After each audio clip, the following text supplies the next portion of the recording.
శివాయ. ఓం నమో నారాయణాయ. చతుర్ముఖ బ్రహ్మదేవాయ నమః. కర్మ నివారణ నరదృష్టి నివారణ కాళభైరవాయ నమో నమః. ఓం గణానాం త్వా గణపతిగం అవామహే కవిం కవీనాపవస్రవస్తవం జ్యేష్ఠరాజం బ్రహ్మణాం బ్రహ్మణస్వత ఆనశృణ్వన్ నూతభిస్సేదసాదనగం శ్రీమహాగణాధిపతయే నమః. హరి ఓం. మా ఛానల్కి స్వాగతం.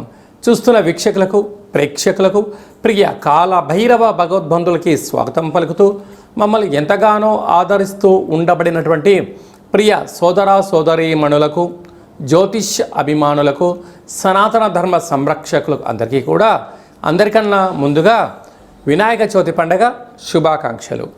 అందరికీ శుభాలను జయాలను ప్రసాదించాలని మనసారా విఘ్నేశ్వర స్వామిని కోరుకుందాం. 16/8/2025 నుండి 31/8/2025 వరకు పుట్టినటువంటి వారందరికీ కూడా ముందస్తుగా జన్మదిన శుభాకాంక్షలు. గతంలో వివాహం చేసుకున్న వారికి వివాహ వార్షికోత్సవ శుభాకాంక్షలు. ద్వాదశ రాశుల్లో గ్రహ గమనాన్ని ఒకసారి వీక్షింపచేద్దాం. మిథున రాశిలో గురువు మరియు శుక్ర సంచార స్థితి, కర్కాటక రాశిలో బుధ సంచార స్థితి, సింహరాశిలో రవి మరియు కేతు సంచార స్థితి, కన్యరాశిలో కుజ సంచార స్థితి, కుంభరాశిలో రాహు సంచార స్థితి, మీనరాశిలో శని భగవానుడు సంచార స్థితితో ద్వాదశ రాశుల్లో గ్రహ గమనాలు ఈ విధంగా ఉన్నాయి. శ్రావణ మాసంలో వృశ్చిక రాశి వారు బహుళాష్టమి సందర్భంగా, అమావాస్య సందర్భంగా శనివారం రోజు రావడం వలన వృశ్చిక రాశి వారు అమ్మవారిని స్మరణ, ధ్యానం, పూజ చేయడం వలన గ్రహదోషం తొలగి గ్రహ ఐశ్వర్యం ఎలా పొందాలో ఈ వీడియోలో సవివరంగా సంపూర్ణంగా తెలుసుకుందాం. వృశ్చిక రాశిలో ఏ నక్షత్రాలు వస్తాయనగా విశాఖ నక్షత్రంలోని చివరి పదమైన 4వ పాదము, అనురాధ నక్షత్రంలోని 4 పాదాలు, జ్యేష్ఠ నక్షత్రంలోని 4 పాదాలు కలిపితే వృశ్చిక రాశి. రాశాధిపతి కుజ భగవానుడు. వీరికి అర్ధాష్టమ రాహు రావడం, సంచారం చేయడం వలన వీలైనంత వరకు మౌనంగా ఉండే ప్రయత్నం చేయండి. మీకు ఇంట్లో వాళ్ళే శత్రువులు. మీరు ధనం సంపాదించినంత వరకే మిమ్మల్ని వారు నెత్తి మీద పెట్టుకొని చూసుకుంటుంటారు. ఏ ఒక్క క్షణం మీరు డబ్బులు లేదు అని అనుకోగానే మిమ్మల్ని ఇంట్లో నుంచి తీసి వీధిన పెట్టి వీరే మిమ్మల్ని అనేక రకాలుగా తక్కువ చేసి మాట్లాడే పరిస్థితి అధికంగా ఉంటుంది. కనుక మీ వ్యక్తిగత విషయాలను కానీ ఆర్థిక లావాదేవీల విషయాలలో ఎంతో క్లుప్తంగా ఉండి తీరాలి. సంతాన స్థానంలో శని భగవానుడు సంచారం చేయడం వలన చదువులు, అభివృద్ధి, విదేశాలకు వెళ్ళడం, వివాహమైన వారికి సంతాన యోగము, ఐశ్వర్యము, ఎక్స్పోర్ట్స్ ఇంపోర్ట్స్ బిజినెస్ చేసేవారికి చాలా మంచి కాలము అని చెప్పి గమనించాలి. ఏడాది తర్వాత శుక్ర భగవానుడు మిథున రాశిలో సంచారం చేయడము, 12 సంవత్సరాల తర్వాత దేవగురు బృహస్పతితో కలిపి శుక్రుడు సంచారం చేయడం వలన విశేషమైనటువంటి ఆనందం, స్థిర చరాస్తులు కొనుగోలు చేయాలి మీ కోరిక నెరవేరబోతుంది.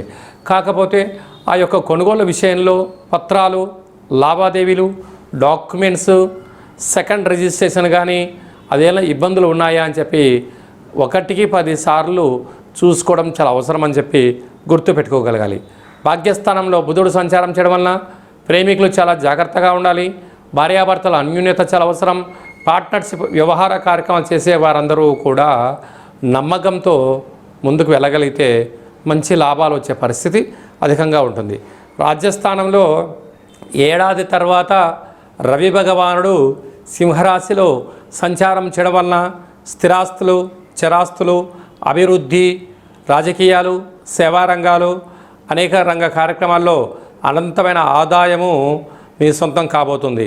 మీ రాజ్యానికి తిరుగు లేదు అన్న సమయం కూడా గమనించగలగాలి.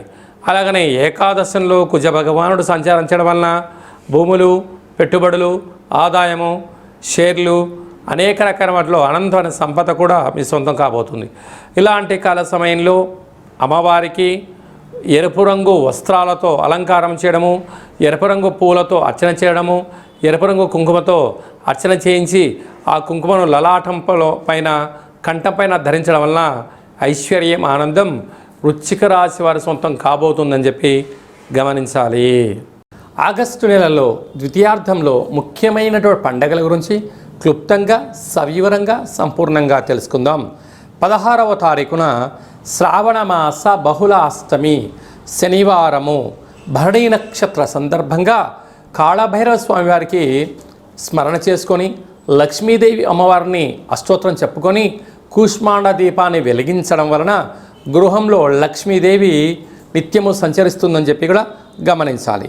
23వ తారీఖున శ్రావణ మాస అమావాస్య శనివారము మఖా నక్షత్ర సందర్భంగా లక్ష్మీదేవి అమ్మవారిని స్మరణ, వీలైతే వెంకటేశ్వర స్వామివారికి తులసిమాలను సమర్పించడం యోగదాయకం అని చెప్పి కూడా గమనించాలి. అది ఏ కాకుండా మనకు భాద్రపద మాసము ప్రారంభం కూడా అవుతుంది 24వ తారీఖు నుంచి. 27వ తారీఖున వినాయక చవితి పండగ మనకు.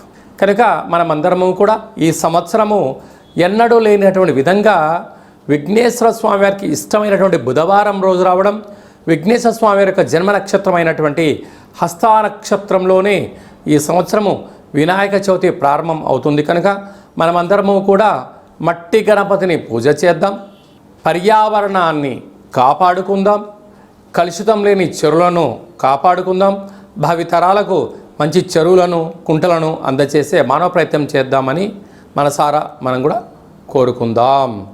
ఈ విధంగా ఈ యొక్క విఘ్నేశ్వర స్వామి వారికి, లక్ష్మీదేవి అమ్మవారి యొక్క ఆశీస్సులో కలగాలంటే మనం ఇంకనూ ఏం చేయగలగాలి అన్నట్లయితే వీలైనంత వరకు ఇంటిలో లక్ష్మీదేవి యొక్క పూజ, స్మరణ, కాళభైరవ స్వామికి కూష్మాండ దీపము, విఘ్నేశ్వర స్వామి వారిని మనం యథాశక్తిగా గృహంలో పూజ చేసుకోవడం వలన సకల అష్ట కష్టాలు తొలగిపోతాయని చెప్పి కూడా గమనించాలి. మీ వ్యక్తిగత జాతకం తెలుసుకోవాలనుకుంటున్నారా? మీ పుట్టినటువంటి తేదీ, నెల, సంవత్సరం, సమయం మీరు వ్రాసి వాట్సాప్లో పంపించగలరు. అలాగనే మీరు పుట్టినప్పుడు గ్రహ గమనాలు ఎలా ఉన్నాయి, ప్రస్తుతం ఎలా ఉంటున్నాయి, భవిష్యత్తులో ఎలా ఉండబోతున్నాయో మీకు తెలియజేయడం జరుగుతుంది అని చెప్పి కూడా తెలుసుకోగలగాలి. 100 సంవత్సరాల జాతకాన్ని రాసి పంపించి క్లుప్తంగా, సవివరంగా మీకు తెలియజేయడం జరుగుతుంది. చాలామందికి డేట్ ఆఫ్ బర్త్లో లేనటువంటి వారికి పేరు యొక్క మొదటి అక్షరాన్ని అనుసరిస్తూ రాశిని తెలియచేస్తూ రాశి యొక్క స్థితిగతులు చెప్తూ రమణ శాస్త్రం ద్వారా అనగా గవళ ద్వారా కాళభైరవ ఉపాసన చేత భూత, భవిష్యత్, వర్తమానాన్ని కూడా తెలియజేయడం జరుగుతుంది. కనుక జాతకాన్ని తెలుసుకుందాం, జీవితంలో రాబోయేటువంటి ఇబ్బందుల్ని ముందే పసిగడదాం, వాటిని సునాయాసంగా అధిగమిస్తూ అన్నింటా విజయం సాధించాలని మనసారా కోరుకుందాం. కనుక వ్యక్తిగత జాతకం తెలుసుకోవాలనుకుంటున్న వారు ఈ కింది నెంబర్ సంప్రదించి అపాయింట్మెంట్ తీసుకొని సంప్రదించగలరు. అందరికీ శుభం, జయం, లాభం జరగాలని కోరుకుంటూ ఆశీర్వచనం. ఓం శతమానం భవతి శతాయు పురుష సతేంద్రియ ఆయుష్యేవేంద్రియే ప్రతిష్టతి. ధనం ధాన్యం బహుపుత్రలాభం శత సంవత్సరం దీర్ఘమాయు. సర్వే జనా సుఖినో భవంతు, లోకా సమస్తా సుఖినో భవంతు. సర్వం విఘ్నేశ్వరార్పణమస్తు. హరి ఓం. ఈ వీడియో మీకు నచ్చినట్టయితే లైక్ చేయండి, షేర్ చేయండి, మా ఛానల్ని సబ్స్క్రైబ్ చేసుకోండి. మేము చేస్తున్న ఆధ్యాత్మికమైన వీడియోలు అందరికన్నా ముందుగా మీరు చూడాలి అన్నట్టయితే గంట సింబల్ని ప్రెస్ చేయండి, అలానే బటన్ కూడా తెలియజేస్తూ ఈ భక్తి సమాచారాన్ని భగవద్బంధులకు, మిత్రులకు చేరవేయండి. హిందూ ధర్మాన్ని కాపాడండి.